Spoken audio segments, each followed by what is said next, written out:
कोई प्राण है, आपका हृदय का बहुत सीक्रेट वस्तु है। जी जी। तो महाराज आप किसी को भी, मैं अपने लिए कह रहा हूँ, नहीं, किसी भी अरे गहरे नथु को देखो सौंप दोगे आप? नहीं नहीं नहीं। जब तक आपको भरोसा नहीं हो जाता उस पर, आप पूर्णतः आश्वस्त नहीं हो जाते, आप दे पाओगे उसको?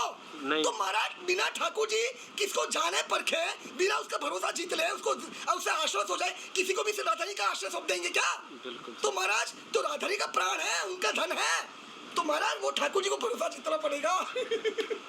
उनका कृपा प्रसाद प्राप्त करना पड़ेगा, तब राधारानी का आश्रय देते हैं महाराज। और राधारानी का आश्रय मिलने के बाद भी सब कम से कम 5 वर्ष लगता है महाराज शरणागति तक पहुंचने के लिए, और उसके बाद तो एकांत में फिर पुरुषार्थ करना होता है भजन का कम से कम 12 वर्ष। और ये मैं अपने मन के शब्द नहीं कर रहा, स्वयं चैतन्य महाप्रभु जी जो हमारे श्यामा श्याम है, उन्होंने भी अंतिम जो 12 वर्ष गुजारे गंभीरा में, एकांत में जगन्नाथपुरी में, तब जाके उनका वीरा भाव प्रकट हुआ और प्रेम प्रकट हुआ महाराज।